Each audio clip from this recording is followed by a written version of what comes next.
Welcome to episode 20 of Lucretius Today. I'm your host Cassius, and together with my panelists from the EpicureanFriends.com forum, we'll walk you through the 6 books of Lucretius's poem and discuss how Epicurean philosophy can apply to you today. Be aware that none of us are professional philosophers, and everyone here is a self-taught Epicurean. We encourage you to study Epicurus for yourself, and we suggest the best place to start is the book Epicurus and His Philosophy by Canadian professor Norman DeWitt. Let me remind you first of our 3 ground rules. First, our aim is to go back to the original text to bring you an accurate presentation of classical Epicurean philosophy as the ancient Epicureans understood it, not simply repeat for you what passes for conventional wisdom about Epicurus today. Second, we won't be talking about Epicurus from the point of view of modern political perspectives. Epicurus must be understood on his own, and not in terms of competitive schools, which may seem similar to Epicurus, but are fundamentally different and incompatible, such as Stoicism, Humanism, Buddhism, Taoism, Atheism, and Marxism.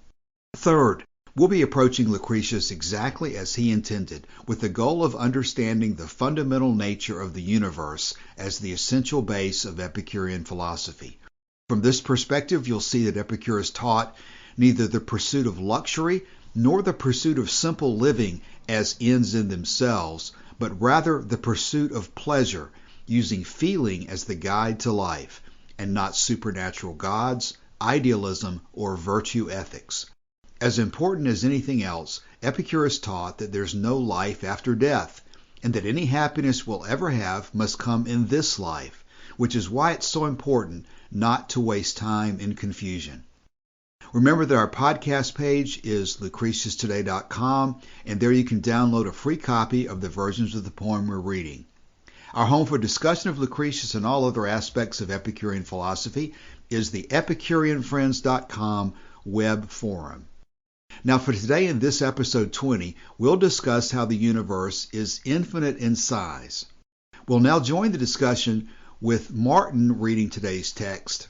I would apologize to you that I'm very congested in this episode, but as the fact that I'm recording this a week after the episode was recorded testifies, I did not develop COVID-19 and I did not die.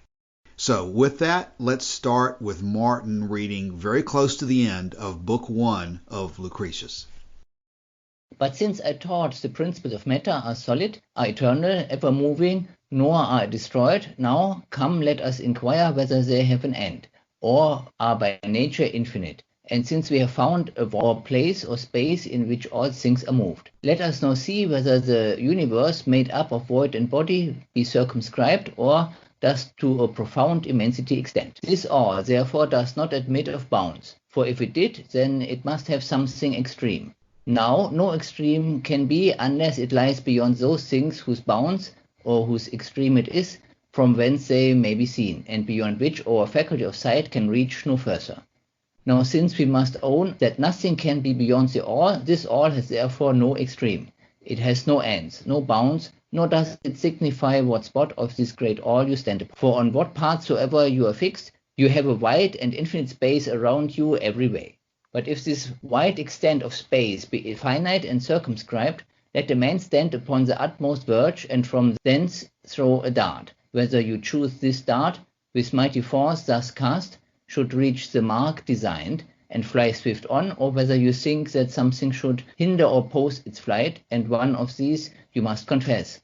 Now either way you are caught and can't escape. You are forced to own this all lies wide extended without bounds. For whether there be something that does hinder and stop its flight, so that it cannot reach the mark designed, and there rests still and fixed, or whether it flies forward, there this end you cannot fix. For if it stops, then something must lie beyond the utmost verge, and if it flies, there is a space beyond the extremest brink.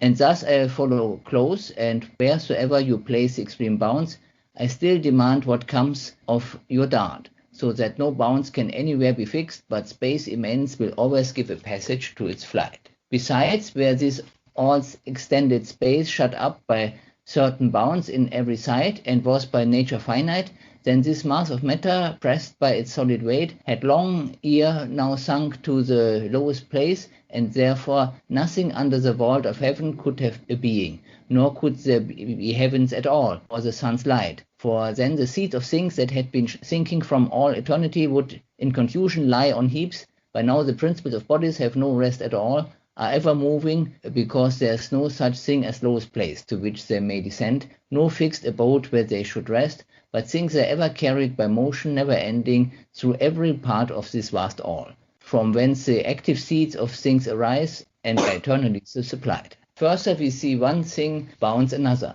The air bounds in the hills the air, the earth shuts up the sea, and then again the sea surrounds the earth. But this great all nothing exterior to itself can bind. For the nature of this place, this empty space, is such that rivers of the swiftest stream, were they to run for ages infinite with a perpetual current, could not run through it, or ever by their running prove that they had less of their course to run.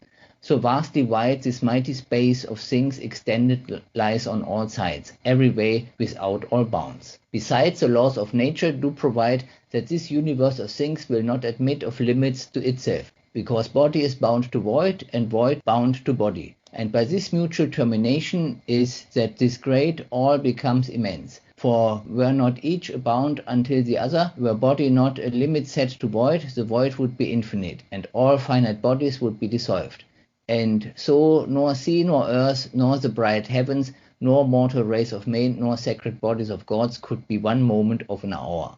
For the seeds of bodies, being disunited in themselves, would fly, and quite dissolved, be carried through the void, or rather, being never joined, had formed no being for once scattered through this space.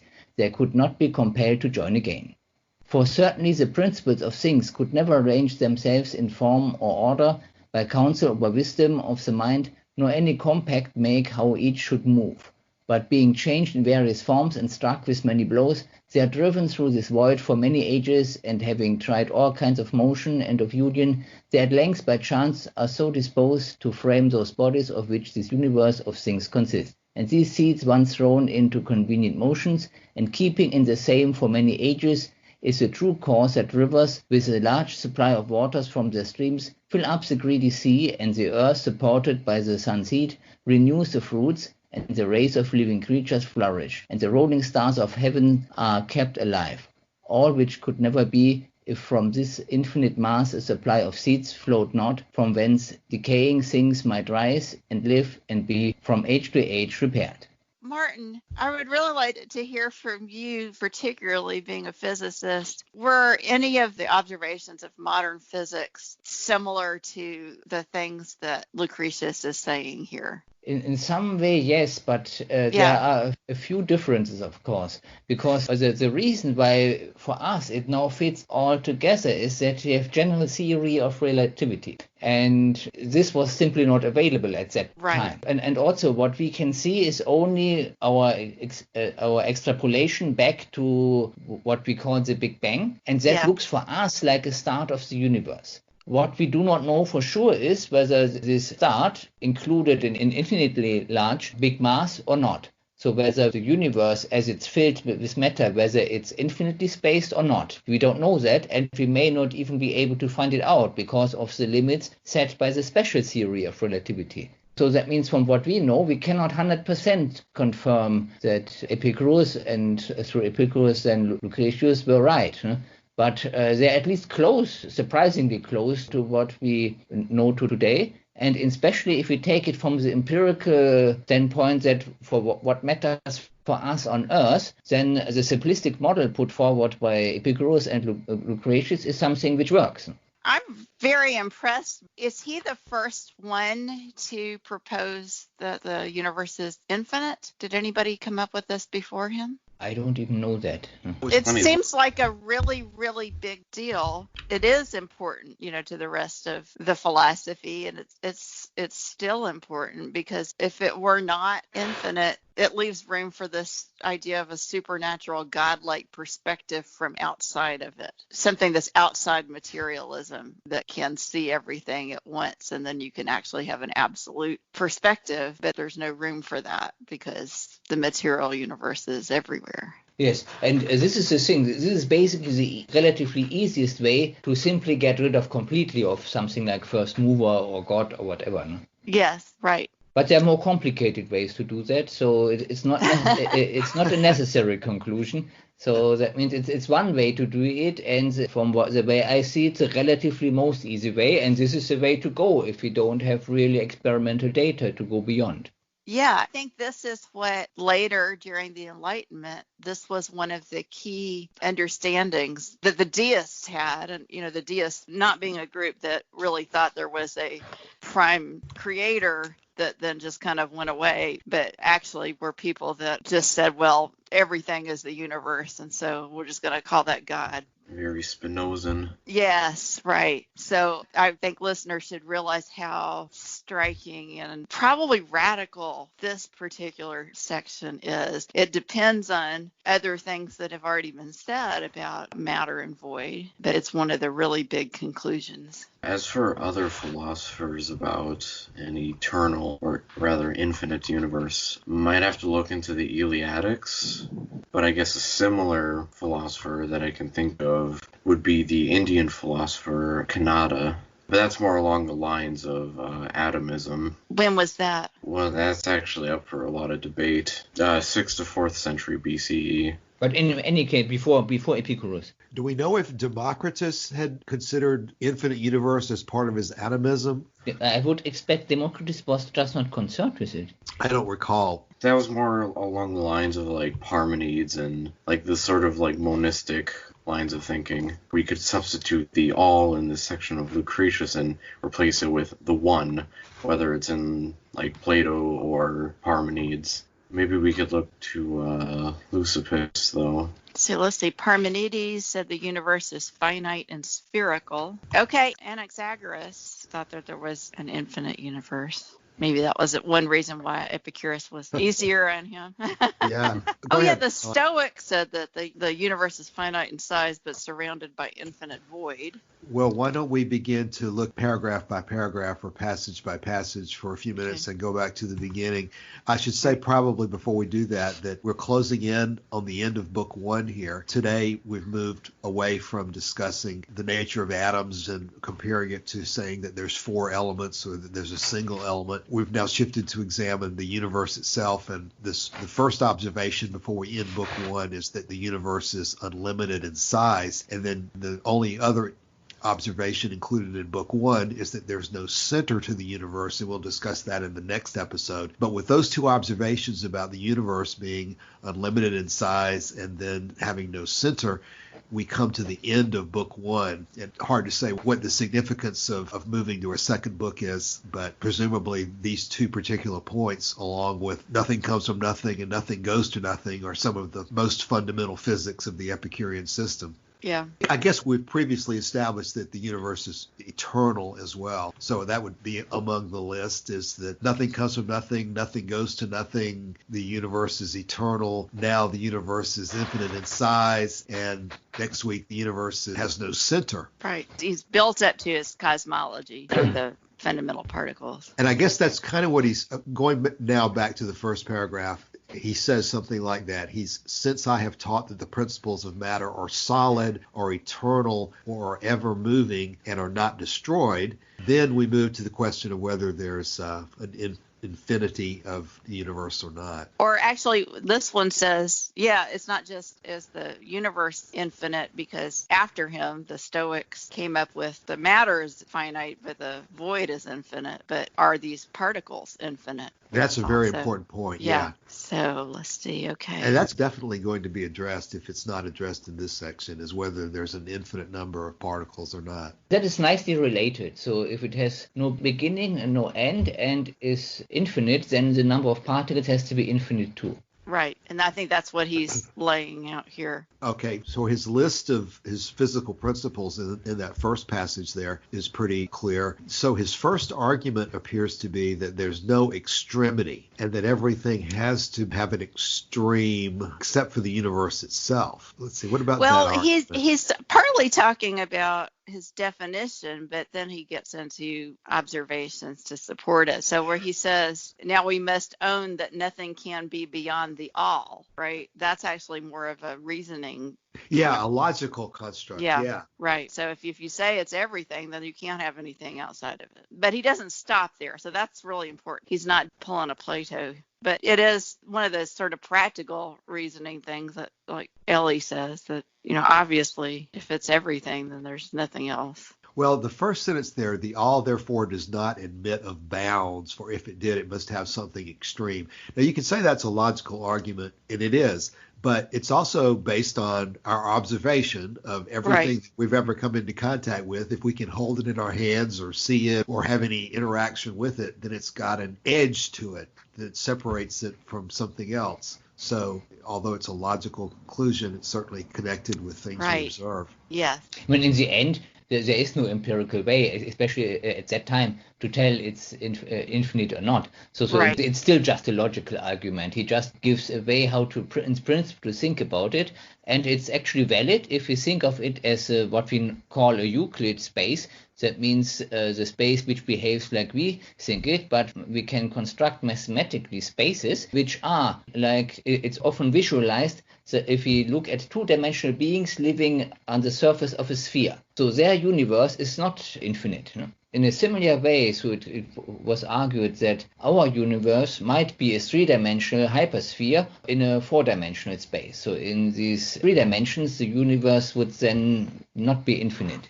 And that is something you can't really imagine, right? You can't visualize it. You can visualize with math. So if you do the geometry, and you can visualize it for yourself, and then conclude from 2 dimensions to 3 dimensions. When I say visualize, can you imagine? Can you actually visualize? Mean see in your mind 4 dimensions? No, I don't mean time. No. No, so it's not something. So he's sticking to things that you could either observe or imagine observing. That's why we have this example of 2-dimensional beings on a sphere. That one we can visualize. So yeah. And then it's then fairly easy to understand that this same thing can happen 1 dimension higher. Well, I don't know, Martin. I'm not sure I agree with that. That sounds like it could be a logical fallacy. So you could say it might, but that doesn't mean it does happen. No, this is nothing about to tell what is. This is something suggesting a model which would provide a finite universe, but it doesn't claim that this is what is actually the case in reality. Right. So, I think that is actually the kind of thing where reasoning and abstract thought, once it gets completely away from any kind of evidence, can lead you into the weeds. It's interesting, but you got to, if you can't test it, then I don't know what, it's hard to say what it means. Yeah, the thing is, we have done some tests, and so far we don't see this. So everything behaves. Of course, general theory of relativity leads to some bending of space. But if we go beyond this known effect of bending, there is no further curvature of space. So which would indicate this possibility of a finite universe. And this would also immediately open the question, what is that 4th dimension? Right, yeah. Maybe that discussion is a great introduction to moving to the next section, because this is a very well-known example that he gives in the next passage about a dart or a javelin. This is what Elaine mentioned. You can visualize what he's about to say here. He's telling you to think about the example of taking a javelin in your hand and throwing it and asking yourself, if it could continue on indefinitely, would it ever hit anything that would stop it at the end of the universe, or would it continue to fly on indefinitely? So maybe the first comment I'd like to make about that is that this is probably him coming up with an example that says, don't just think about possibilities, visualize a reality and consider whether you can visualize there being an end of the universe or not. This section with him throwing the dart, it makes me think of the Truman Show. Did you ever see that? No. What about that? It has Jim Carrey in it, and he grows up in this idealized Disney-fied kind of 50s childhood, and everybody's friendly and riding their bicycles around. But it's all a TV show. It's all a TV show. It's a reality show, and he was raised as from infancy with all these actors playing his friends and his family, and it's in this giant dome. So the sky is a dome, and he finds the edge of his world, and it's a disillusioning moment, of course. That would be what it would be like if you had an edge. There could be an outside where, we could be people running us in a sim. This relates to that whole thing. His sailboat is the dart. Yes, yeah, right. He sails to the edge of the world, of the sky. Martin, since you're more of a Star Trek original series fan like I am, that reminds me of the episode called For the World is Hollow and I Have Touched the Sky. I don't know if you remember that one or not, but they lived in a globe that they did not realize was a spaceship. And so a few of them would occasionally climb the mountain and touch the sky and realize that there was an edge to their world. And so that's a terrible example. But I know, Elaine, you were talking about watching some of the series. So when you get to that one, that's one of the better episodes, I think. One of the very good ones. I remember that vaguely from when I was a kid. So he's asking you to visualize, can you touch the edge of the universe and then think, well, what's on the other side? Is that a letter to Herodotus where reach the edge of the universe and you'd be able to stick your arm out and it would extend? I think the point is in the letter to Herodotus. I don't recall whether he uses the javelin analogy there or not, or touches it. Mm-hmm. But maybe the point here is that it's a difficult thing to get your arms around, to consider that the universe might not have an end. But it's also difficult to get your arms around the idea that the universe has an end to it. Yeah. And ultimately, in order to have a clear mind and confidence in your conclusions, you've got to be able to become comfortable with one type of visualization, I think. And he's suggesting that this visualization of your dart flying through infinity is just as easy or easier to come to terms with than it hitting the edge of the universe. Yeah, but again, this is assuming Euclid's space, and if it's on the surface of a hypersphere, then it will just go on a bent curve, and you eventually arrive at the starting point if you try to reach the end.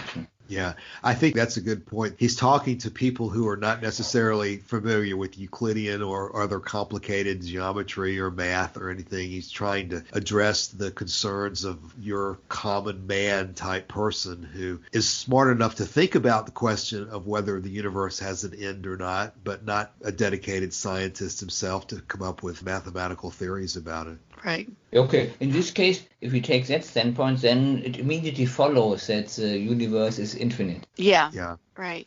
I mean, this is related to this whole issue of how do non-physicists, non-mathematicians today overcome superstitious supernatural thinking. It's better, unless they want to get into the physics, which many of them will not want to. It's good if they can have some simple ways to realize these points that we're talking about, so that they can fully convince themselves that there's no supernatural out there looming around ready to come down on them, or I guess reward them after life and make them postpone living. Yeah, that's something we come back to over and over and over again, is that we're not all scientists, and we have to have a practical way of looking at things that gives us some guidance when we don't know all the information we would like to know. So this next section is, I think, what you actually touched on earlier. This is our observations about edges, right? That we see one thing bounds another. The air, the void is in the hills, the air is in the hills, the air, the earth shuts up the sea, and the sea surrounds the earth. But this great all, nothing exterior to itself can bind. You can't bind something that's outside of you. Yes, Elaine, I agree with you. That's the list of practical observations that show us the analogies we point to. Yeah. So how this is different from imagining the two-dimensional bodies and the three-dimensional universe is that it's not adding qualities that we would have to just guess existed, right? It's not changing anything. So it's different from that kind of extrapolation. Right. This next section seems a little dense to me, starting with 1006. But just because of the way it's worded, it may be a little bit confusing. So Let's look at some other translations. Yeah. And actually, let me go to the Martin Ferguson Smith, because sometimes when things are a little confusing, he is good to do that. All right. So he says, therefore, the nature of space and the unfathomable depth of its abyss is such that not even streaks of lightning gliding through the desert of eternity could career through it in their course, nor could their progress diminish at all the distance that remains to be traveled. Such is the immensity of the area of space that everywhere lies open to things, infinite in every direction on every side. Okay, actually that was right before then. Okay, so furthermore, nature denies the aggregate of things the power of confining itself within limits, since she compels matter to be bounded by void and void by matter. So matter can't confine itself. Matter has to be bounded by void and void by matter, so that by their alternation, she makes the universe infinite. Or else, even if one of the two component parts were not bounded by the other, the extent of its own simple substance would be measureless. So you could either have measureless matter or measureless void. But if space were finite, it could not contain an infinite amount of matter. And if the aggregate of matter were finite, neither sea nor land, nor the lambent precincts of the sky, nor the race of mortals, nor the sacred bodies of the gods could subsist for one short hour of time. For the fund of matter wrenched apart from union would be disaggregated and carried through the vast void. Or to be more precise, it would never have concreted to create anything, since its disconnected elements could not have been united. So this actually, it goes against the Stoic argument, even though it predated it. So if you had infinite void, but finite matter, the matter could never come together. It would be disaggregated. Yeah, that's making it more clear now. The bottom line being just what you said. The point being that there's only two elements, matter and void. So there's no third thing that can be the limit to matter and void. So you've got those two things to start with, and then you have to ask yourself, well, is one of them unlimited and the other one unlimited, or are they both limited, or are they both unlimited? And you come to the conclusion that the only way things can hang together is if both of them are unlimited, because if matter were limited and void were unlimited, then it would all disperse. On the other hand, if void were limited and matter were unlimited, then everything would be packed together. Right. So both have to be unlimited in order for the universe to survive the way it does. I think that's the basic point being made here. Does that? Yeah, what you sounds guys right. see? I've been poring over the text and also reading it side by side with the letter to Herodotus. In the letter, Epicurus writes, "Besides this, we must not suppose that in a limited body there can be infinite parts or parts of every degree of smallness." That's kind of going back to what he said before about limited divisibility, right? I'm thinking more about that the matter wouldn't have connected with itself. Yeah. I don't know whether it's the letter to Herodotus or whether there's just a version or maybe somebody's explanation of what all this means, but I have this picture in my mind that at some point, and this may be the point, that you picture basically a shipwreck floating on the water with all these tiny little pieces floating on the water. The point being that if the matter were limited in number and meaning the pieces of the ship were limited in number, but the sea was infinite in size, then those pieces would always just disperse further and further apart, and nothing would ever come together in the first place. There's so much of this that if we were really being rigorous about it and would go back and forth between the letter to Herodotus, there'd be a lot to pull out of that. So this last section reminds me of looking at the origins of organic life and some of the experiments that have been done placing components of organic material to see if it organizes itself into organic matter under the right conditions without a creator to do it. Kind of the blind watchmaker, how evolution can happen with natural selection. You don't have to have anything from the outside that's doing this. So this starts off reading from Bailey. For in truth, not by design did the first beginnings of things place themselves, each in their order with foreseeing mind. So there's no intelligent design, nor indeed did they make compact what movements each should start. So they weren't consciously making, these elementary particles. They weren't deciding what movements each should start. But because many of them shifting in many ways throughout the world are harried and buffeted by blows from limitless time, not that the time is buffeting them, but they're interacting with each other by trying movements and unions of every kind, and this shouldn't be taken consciously.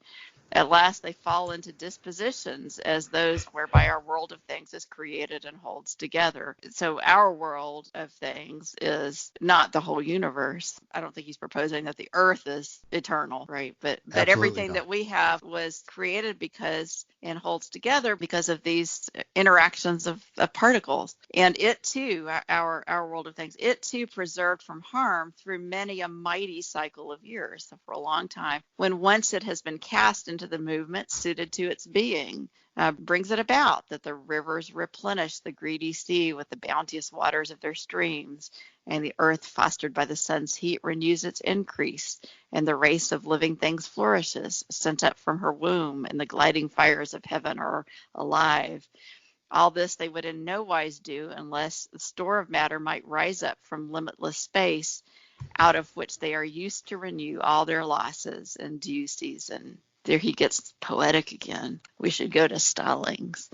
Once set in proper motions, makes the river's generous streams slake the thirsty sea, and makes the earth, warmed by the beams of the sun, renew its brood, and tribes of living things arise and thrive, and quickens celestial fires that glide along the skies. This makes me think of this seeing the earth from space kind of feeling. Yeah, Elaine, he definitely takes the position that the earth eventually will be destroyed. Very consistent that everything that comes together eventually is destroyed. The reason I say that is because I relate this to something I continue to remember from DeWitt about the forces of destruction and the forces of preservation. DeWitt talks about that in any local system, in any particular world, anything that has come together will eventually break apart, and then something new is eventually formed.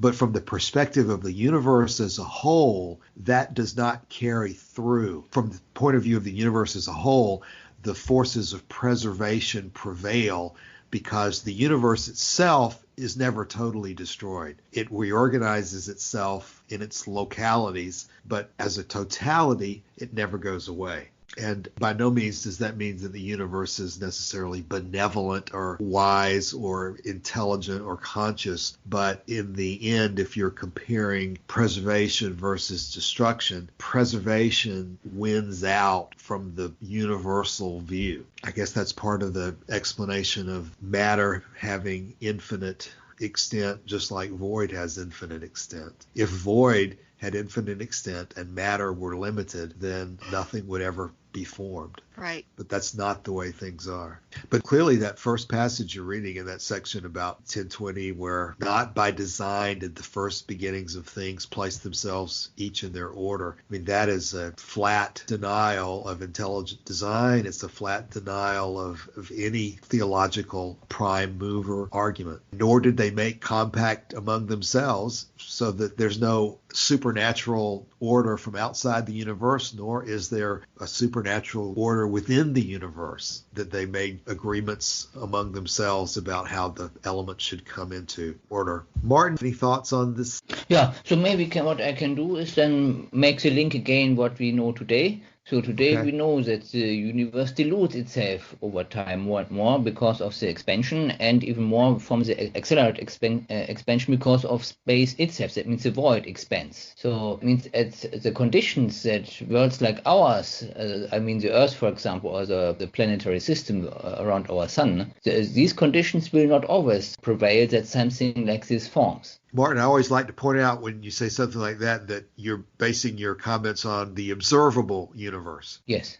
And so that as the observable universe expands, we really don't have necessarily information on what it's expanding toward. Yeah, well, that one that's all within the laws of nature as we know them. So where our extrapolation has limits is the past. We cannot go completely close to the Big Bang because our knowledge of the laws of physics has a limit, and the conditions for which we know they are valid, they are different when we get very close to that Big Bang. So there we know that there might have been some physics which is beyond what we know, but for the extrapolation in the future, there are still some different scenarios, but all of these scenarios tell us that the matter will be diluted more and more. For Epicurean human, that doesn't really matter because we are concerned with our lives today now. And what we can extrapolate is in the far distant future. There's no way that we can see now that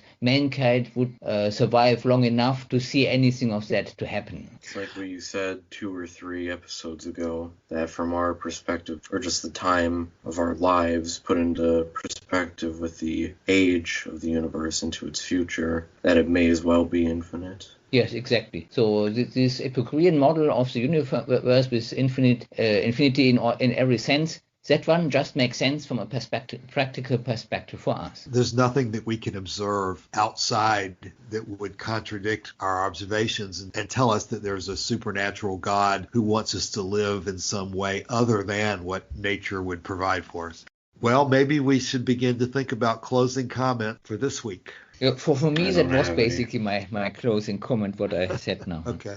So my take home from this is that if you have been listening to the way that he is building this whole structure, that he started with the particles and void, and I hope convinced you that that's what's going on. And then from that foundation, he has started showing us his cosmology. And if you are making your own cosmology, it's really important for the parts of it to be consistent with each other, for it to be coherent, and not to say, okay, I understand there are these fundamental particles in physics, and then suddenly throw something into your cosmology that you don't have any basis for. If you really want something that's going to hold up for you philosophically, the pieces of it need to come together, and Lucretius has demonstrated this for us very nicely. Very good.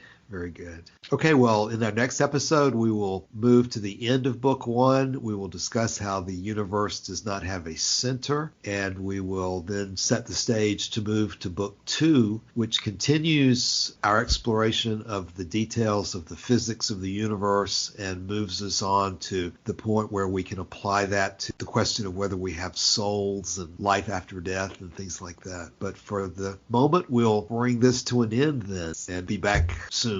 I can't wait till we get to Book 4 next year.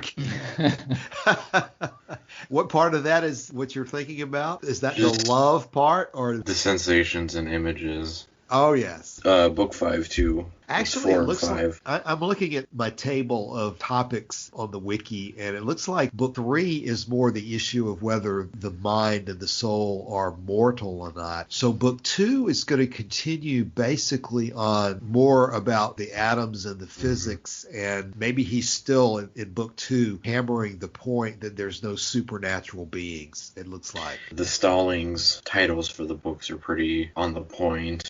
Book 2 is called The Dance of Atoms. Well, it's interesting to think about why separate the topics between Book 1 and Book 2. I don't know exactly what the logical division is there. I would say that the universe itself being infinite and eternal and made up of atoms is being established in Book 1, but I'm not sure what the logical division would be with Book 2, but we can talk about that. Because, of course, if he's following an order that goes with the letter to Herodotus, I guess that it's most important still to establish that the universe is natural and not governed by supernatural powers. And so maybe we have more to cover on that before we move to whether we have eternal souls or not. Yeah, going from the topic of atoms and then eventually cosmology, it sort of narrows down throughout the following books until the last one. Yeah. Okay, kind of already called for closing comments. Should we close for today? I think so. Okay, well, thanks everybody. We'll be back in a week or so. Okay. Okay, thanks. All right. Thanks, Bye. bye. Bye.